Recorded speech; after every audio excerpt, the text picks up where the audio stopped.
नमस्कार all of you. आप जो है कक्षा 12 रसायन विज्ञान का विलयन चैप्टर पढ़ रहे हैं। आज इसकी लास्ट हेडिंग आपको पढ़ना है असामान्य मोलर द्रव्यमान, जिसे असामान्य अणुभार भी कहते हैं। इसको आपको समझना है। इसके अंतर्गत आपको वांट ऑफ फैक्टर समझाया जाएगा और जो अणुसंख्यक गुणधर्म हैं उनके जो आप सूत्र निकाले हैं उनमें थोड़ा सा चेंजिंग करेंगे, उसमें वांट ऑफ फैक्टर को शामिल किया जाएगा। तो ध्यान दें, असामान्य मोलर द्रव्यमान क्या होता है? ऐसा मोलर द्रव्यमान जो अनुमानित या सामान्य मान की तुलना में कम या अधिक होता है उसको असामान्य मोलर द्रव्यमान कहते हैं।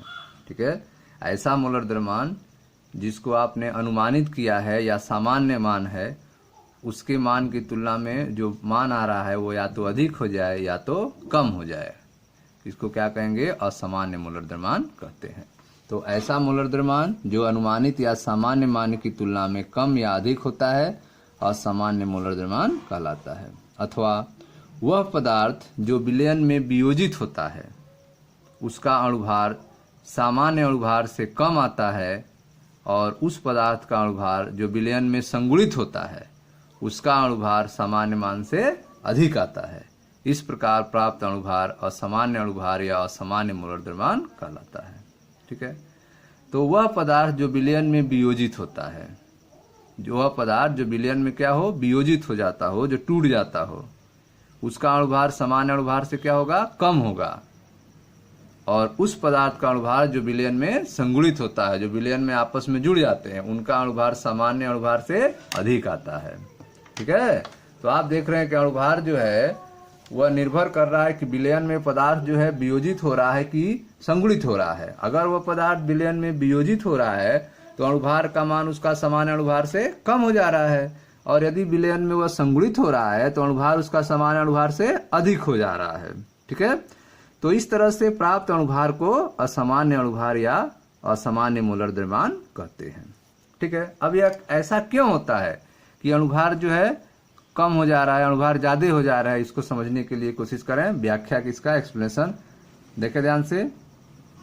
हम जानते हैं कि विलयन के अणुसंख्यक गुण विलयन में उपस्थित विलेय कणों की संख्या पर निर्भर करते हैं। ठीक है, आपको बताया गया है कि विलयन के जो अणुसंख्यक गुण हैं वह विलेय कणों की संख्या पर निर्भर करता है। ठीक है, विलयन में उपस्थित विलेय कणों की संख्या पर निर्भर करता है। ठीक, यदि विलयन में विलेय कणों की संख्या परिवर्तित हो जाती है तो विलयन के अणुसंख्यक गुण भी परिवर्तित हो जाते हैं। ठीक है, तो आप देख रहे हैं कि यदि विलयन में विलेय कणों की संख्या में कोई परिवर्तन होगा, या तो वह घट जाए या तो अधिक हो जाए, तो इससे क्या होगा? अणुसंख्यक गुण में भी परिवर्तन हो जाएगा। किसी विलयन में विलेय कणों की संख्या दो प्रकार से परिवर्तित हो जाती है। किसी विलयन में विलेय कणों की संख्या निम्नलिखित दो प्रकार से परिवर्तित हो जाती है। ठीक है, पहला है विलेय अणुओं का संगुणन हो जाए। जो विलेय अणु है उनका क्या हो जाए? संगुणन हो जाए, वो आपस में जुड़ जाए, तो ऐसे जो है उनकी संख्या में परिवर्तन हो जाएगा। ठीक है, घट जाएगा। विलेय कणों का वियोजन, या जो विलेय कण है वह टूट जाए तो उनकी संख्या में क्या हो जाएगी? वृद्धि हो जाएगी। ठीक है, तो एक एक तो समझते हैं। पहला है विलेय कणों या अणुओं का संगुणन। विलयन में कुछ विलेय कण संगुणित हो जाते हैं। विलयन में कुछ विलेय कण क्या होते हैं? आपस में संगुणित हो जाते हैं, जिसके कारण विलयन में अणुओं की संख्या घट जाती है और अणुसंख्यक गुणों के मान में कमी आ जाती है। ठीक है, तो आप देख रहे हैं कि विलयन में कुछ विलेय कण क्या होते हैं? संगुणित हो जाते हैं, जिसके कारण विलयन में अणुओं की संख्या घट जाती है और अणुसंख्यक गुण के मान में कमी आती है। क्योंकि अणुसंख्यक गुण अणुद्रव्यमान के व्युत्क्रमानुपाती होता है। जो अणुसंख्यक गुण होता है वह अणुद्रव्यमान के क्या होता है? व्युत्क्रमानुपाती होता है। तो यहाँ पे जो है अणुसंख्यक गुणों के मान में कमी होगी, तो ऐसे में अणुद्रव्यमान के में क्या होगी? वृद्धि हो जाएगी। अणुद्रव्यमान क्या हो जाएगी? वृद्धि हो जाएगी, वो बढ़ जाएगा। क्यों? क्योंकि अणुसंख्यक गुण और अणुद्रव्यमान में कौन सा संबंध है? व्युत्क्रमानुपाती संबंध है। ठीक है, तो आप देख रहे हैं कि जो विलेय के अणु जो है आपस में संगुणित होंगे उनका अणुद्रव्यमान का मान क्या आएगा? अधिक आएगा। ठीक है, तो विलयन में कुछ विलेय कण संगुणित हो जाते हैं, जिसके कारण विलयन में अणुओं की संख्या घट जाती है और अणुसंख्यक गुणों का मान में कमी आती है, क्योंकि अणुसंख्यक गुण अणुद्रव्यमान के व्युत्क्रमानुपाती होते हैं। आगे देखें, अणुसंख्यक गुण व्युत्क्रमानुपाती 1/, विलेय अणु का द्रव्यमान। अगर अणुसंख्यक गुण अणुओं की संख्या कम होगी तो विलेय अणु का द्रव्यमान क्या होगा, बढ़ जाएगा। जैसे देखें एग्जांपल में, बेंजीन में घुला एसिटिक अम्ल, बेंजीन में एसिटिक अम्ल आप घोल रहे हैं, ठीक है, का अणुभार कितना हो जाएगा, 120 होता है। लेकिन सामान्य अणुभार क्या होता है, 60 होता है। सामान्य अणुभार जो है एसिटिक अम्ल का कितना होता है, 60 होता है। लेकिन जब यह बेंजीन में घुल जाता है, विलयन बनाता है, तो उस समय दो जो है एसिटिक अम्ल आपस में जुड़ जाते हैं और इनका अणुभार बढ़ जाता है, 120 हो जाता है। ठीक है, समान प्रकार से बेंजोइक अम्ल बेंजीन में घुलने पर समान अणुभार की तुलना में दोगुना अणुभार प्रदर्शित करता है। तो आप देख रहे हैं कि बेंजोइक अम्ल भी बेंजीन में घुलने पर उनका अणुभार क्या हो जाएगा, समान अणुभार की तुलना में दोगुना हो जाता है। ठीक है, अणुओं की संख्या घट जाती है क्योंकि आपस में जुड़ जाते हैं, इसलिए विलेय अणु का द्रव्यमान क्या होता है, बढ़ जाता है, अणुभार दोगुना हो जाता है।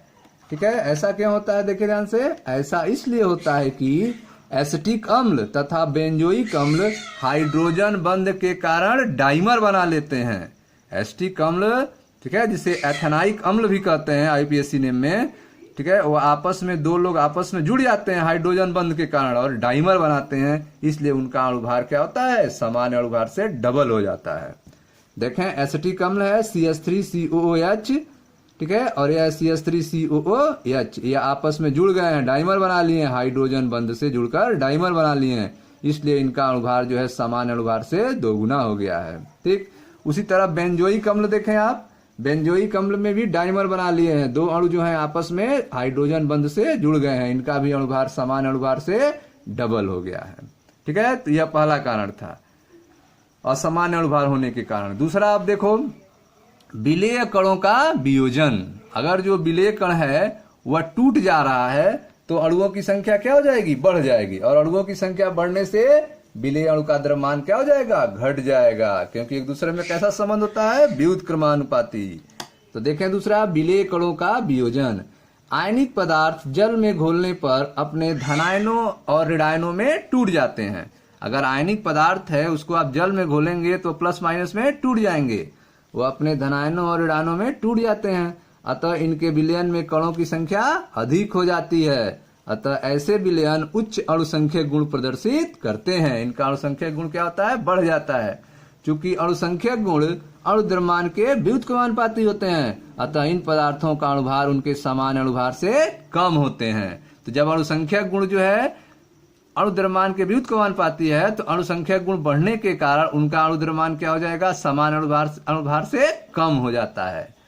ठीक है, तो आयनिक पदार्थ जल में घोलने पर अपने धनायनों और ऋणायनों में टूट जाते हैं, अतः इनके द्रव्यमान में कणों की संख्या अधिक हो जाती है। अतः ऐसे विलयन उच्च अणुसंख्यक गुण प्रदर्शित करते हैं। चूंकि अणुसंख्यक गुण अणु द्रव्यमान के व्युत्क्रमानुपाती होता है, अतः इन पदार्थों का अणुभार उनके समान अणुभार से कम होता है। ठीक है, जैसे KCl पोटेशियम क्लोराइड जल में घोलने पर पोटेशियम आयन और क्लोराइड आयन में अपघटित हो जाते हैं, K+ और Cl- आयन में टूट जाते हैं या वियोजित हो जाते हैं। अतः इसके विलयन में कणों की संख्या सामान्य से क्या हो जाएगी, दोगुनी हो जाती है, जिस कारण प्रेक्षित अणुभार समान अणुभार का आधा हो जाता है। ठीक है ना, कणों की संख्या दोगुनी हो जा रही है तो अणुभार क्या हो जाएगा, आधा हो जाएगा। क्यों, क्योंकि एक दूसरे में व्युत्क्रमानुपाती का संबंध है, इसलिए ऐसा होता है। ठीक है, तो KCl जल में घोलने पर K+ तथा Cl- आयनों में अपघटित या वियोजित हो जाता है, अतः इसके विलयन में कणों की संख्या सामान्य से दोगुनी हो जाती है, जिस कारण प्रेक्षित अणुभार समान अणुभार का आधा हो जाता है। ठीक है, तो इस तरह से आपने दो कारण देखा जिससे असमान अणुभार प्रदर्शित होता है, पहला संगुणन, दूसरा वियोजन। अब आप देखो वन हाफ गुणक के बारे में, वन हाफ गुणांक क्या होता है। ठीक है, तो यदि हम समान सांद्रण वाले विद्युत अपघट्य और विद्युत अनपघट्य के अणुसंख्यक गुणों का अध्ययन करें, ठीक है, आप जो है समान सांद्रण वाले विद्युत अपघट्य जो टूटने वाले हैं, ठीक है, जो जल में घोलने पर टूटने वाले हैं, और विद्युत अनपघट्य जो जल में घोलने पर नहीं टूटने वाले हैं, उनके अणुसंख्यक गुणों का अगर आप अध्ययन करें तो आप पाते हैं कि विद्युत अपघट्य पदार्थों के विलयनों का प्रासरण दाब, वाष्प दाब में कमी, क्वथनांक में उन्नयन और हिमांक में अवनमन विद्युत अनवघट्य पदार्थों की अपेक्षा अधिक होता है। ठीक है, विद्युत अपघट्य पदार्थों की अपेक्षा अनवघट्य पदार्थों की अपेक्षा क्या होगा? अधिक होगा। तो यदि हम सामान्य सांद्रण वाले विद्युत अपघट्य और विद्युत अनवघट्य के अणुसंख्यक गुणों का अध्ययन करें तो हम पाते हैं कि विद्युत अपघट्य पदार्थों के विलयनों का प्रासरण दाब, वाष्प दाब में कमी, क्वथनांक का उन्नयन, हिमांक का अवनमन विद्युत अनवघट्य पदार्थों की अपेक्षा अधिक होता है। ठीक है, तो विद्युत अपघट्य का क्या होगा? अधिक होगा विद्युत अनवघट्य पदार्थों की अपेक्षा। ठीक है, तो वैज्ञानिक वान ठाफ ने इन दोनों प्रकार के पदार्थों के अणुसंख्यक गुणों को एक नए गुणांक स्मॉल आई द्वारा व्यक्त किया। वैज्ञानिक वान ठाफ ने इन दोनों प्रकार के पदार्थों के अणुसंख्यक गुणों को एक नए गुणांक आई द्वारा व्यक्त किया, जिसे वान ठाफ गुणक कहते हैं। ठीक है, अब आगे देखें। 1880 में वान ठाफ ने वियोजन और संयोजन की सीमा के निर्धारण के लिए एक गुणक आई दिया, जिसे वान ठाफ गुणक कहते हैं। ठीक है, तो वियोजन और संयोजन किसमें टूट रहा है और किसमें जुड़ रहा है, उसका सीमा का निर्धारण के लिए वान ठाफ ने एक गुणक दिया, जिसे आई कहते हैं। आई से रिप्रेजेंट करते हैं, इसको वान ठाफ गुणक कहते हैं। अब वान ठाफ गुणक की परिभाषा कैसे देंगे? वान ठाफ गुणक आई बराबर सामान्य मोलर द्रव्यमान बटे असामान्य मोलर द्रव्यमान। वान ठाफ गुणक क्या होता है? सामान्य मोलर द्रव्यमान तथा असामान्य मोलर द्रव्यमान का अनुपात को वान ठाफ गुणक कहते हैं। ठीक है, या फिर हम कह सकते हैं वान ठाफ गुणक आई बराबर प्रेक्षित अणुसंख्यक गुण बटे परिकलित अणुसंख्यक गुण।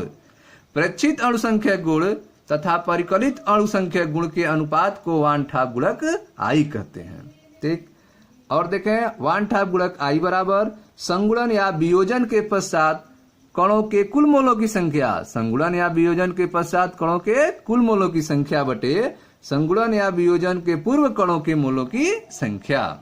ठीक है, वान ठाफ गुणक आई क्या होता है? संगुणन या वियोजन के पश्चात कणों के कुल मोलों की संख्या, ठीक है, तथा का अनुपात संगुणन या वियोजन के पूर्व कणों के मोलों की संख्या से अगर बांट दिया जाए, भाग दे दिया जाए, तो इससे क्या निकलेगा? वान ठाफ गुणक आई निकलेगा। ठीक है, तो यह 3 फार्मूला आपने देखा वान ठाफ गुणक आई निकालने का। पहला सामान्य मोलर द्रव्यमान बटे असामान्य मोलर द्रव्यमान, ठीक है, या फिर प्रेक्षित अणुसंख्यक गुण बटे परिकलित अणुसंख्यक गुण, या फिर संगुणन या वियोजन के पश्चात कणों के कुल मोलों की संख्या बटे संगुणन या वियोजन से पूर्व कणों के मोलों की संख्या। ठीक, यह असामान्य मोलर द्रव्यमान प्रायोगिक तौर पर ज्ञात किया गया मोलर द्रव्यमान है। असामान्य मोलर द्रव्यमान क्या है?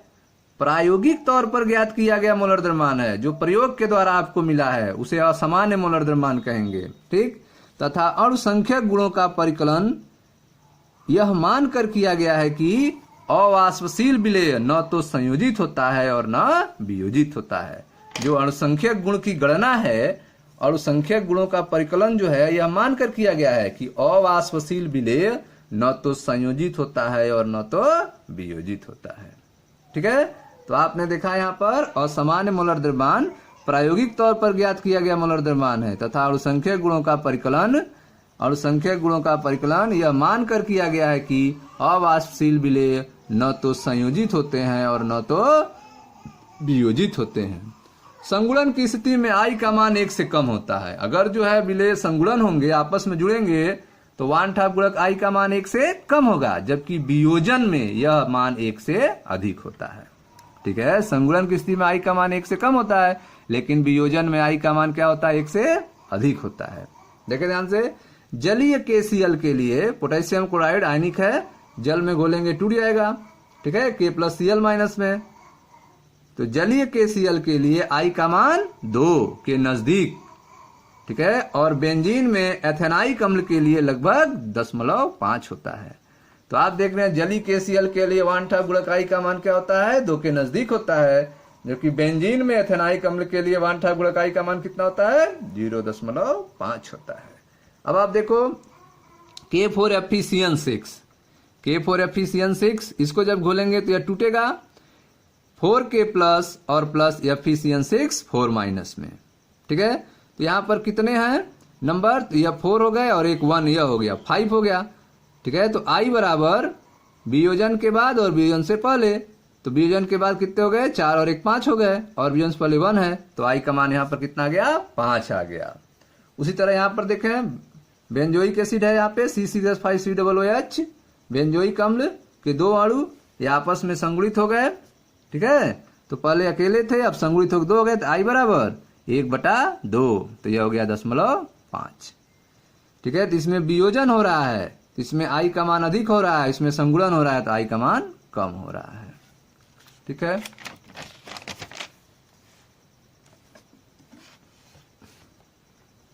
तो इसमें आप वियोजन में आई का मान अधिक हुआ और यहाँ पे संगुणन में आई का मान कम हो गया 1/2 0.5।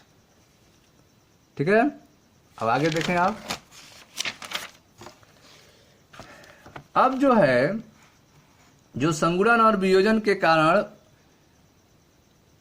अणु द्रव्यमान में परिवर्तन हो रहा था उसको दूर करने के लिए, ठीक है, 1/2 गुणक को उसमें शामिल कर दिया गया। 1/2 गुणक को शामिल करने पर, ठीक है, अणु संख्यक गुणों के लिए समीकरण, जो पीछे आपने अणु संख्यक गुणों के समीकरण आप पढ़े थे, ठीक है, उसमें जब विलेय संगुणन हो रहा है या वियोजन हो रहा है तो उसमें गलतियां आ जाती थी, तो उस गलतियों को दूर करने के लिए अणु संख्यक गुणों में 1/2 फैक्टर को भी शामिल किया गया। तो समीकरण में क्या हुआ, चेंजिंग आ गई। देखें ध्यान से, विलायक के वाष्प दाब में आपेक्षिक अवनमन, विलायक के वाष्प दाब में आपेक्षिक अवनमन P1 not minus P1/P1 not बराबर, पहले क्या था N2/N1 था, लेकिन अब इसमें 1/2 फैक्टर आई को भी शामिल कर लिया गया, तो हो गया P1 not minus P1/P1 not equal to i into N2/N1। ठीक है, क्वथनांक का उन्नयन डेल्टा टीबी बराबर आई केबी इंटू यम, क्वथनांक का उन्नयन डेल्टा टीबी बराबर आई केबी इंटू यम। ठीक है, हिमांक का अनुमान डेल्टा टीएफ, हिमांक का अनुमान डेल्टा टीएफ बराबर आई के एफ इंटू यम। तो आप देख रहे हैं पीछे जो अणुसंख्यक गुण का आप समीकरण पढ़ रहे थे उन समीकरणों में 1/2 गुणक आई को शामिल किया जा रहा है ताकि संगुणन और वियोजन की स्थिति भी स्पष्ट हो सके। ठीक है, और जो है सही रिजल्ट आपको प्राप्त हो सके। विलयन का प्रासरण दाब देखें आप, विलयन का प्रासरण दाब पाई बराबर ICRT। ठीक है, इसमें भी पहले पाई बराबर CRT था लेकिन इसमें 1/2 वेक्टर को शामिल कर लिया गया, तो विलयन का प्रासरण दाब पाई बराबर ICRT। ठीक है, अब यहाँ पे अगर वैल्यू रखें C का N2/V तो हो जाएगा पाई बराबर I/RT/V, प्रासरण दाब पाई बराबर I/RT/V। ठीक है, तो इस तरह देख रहे हैं कि आप कि अणुसंख्यक गुणों में 1/2 गुणक आई को शामिल कर लिया गया और समीकरण जो है चेंज हो गया। नोट देखें, वियोजित होने वाले पदार्थों के लिए आई का मान क्या होगा, 1 से अधिक होगा। जो 1/2 गुणक आई है वह वियोजित होने वाले पदार्थों का मान, ठीक है, आई ग्रेटर देन 1 होगा वियोजित होने वाले पदार्थों के लिए, और संगुणित होने वाले पदार्थों के लिए आई लेस देन 1 होगा। 1/2 गुणक का मान 1 से कम होगा जो संगुणित होंगे, जैसे आपने बेंजोइक अम्ल का देखा आपने 10.5 आया था। अब वियोजित होने वाले को KCl का आपने देखा, ठीक है, वियोजित होने वाले में आपने, ठीक है, K4FeCN6 का देखा जिसमें कितना आए थे, 5 आए थे। ठीक है, वियोजित तथा संगुणित न होने वाले पदार्थों के लिए आई का मान 1 होता है। जो न तो वियोजित हो न तो संगुणित हो, ऐसे के लिए 1/2 गुणक आई का मान क्या होता है, 1 होता है। ठीक है, तो वियोजित होने वाले पदार्थों के लिए आई ग्रेटर देन 1, संगुणित होने वाले पदार्थों के लिए आई लेस देन 1, वियोजित और संगुणित न होने वाले पदार्थों के लिए आई इक्वल टू 1 होता है। ठीक है, तो इस तरह से आपने 1/2 गुणक को देखा। 1/2 गुणक आई होता क्या है, इस समीकरण में चेंज आपने देखा। ठीक है, इस तरह से आपका थियोरी पोर्शन जो है विलयन चैप्टर का कंप्लीट हुआ। अब आपको कुछ न्यूमेरिकल बताए जाएंगे। ठीक है, वीडियो को आप बार बार देखें, थियोरी को समझने की कोशिश करें। पूरे चैप्टर्स का वीडियो बनाए गए हैं या लास्ट वीडियो है आपका इस चैप्टर का, इसके बाद आपको कुछ न्यूमेरिकल बताए जाएंगे। वीडियो को लाइक करें, शेयर करें, सब्सक्राइब करें। धन्यवाद।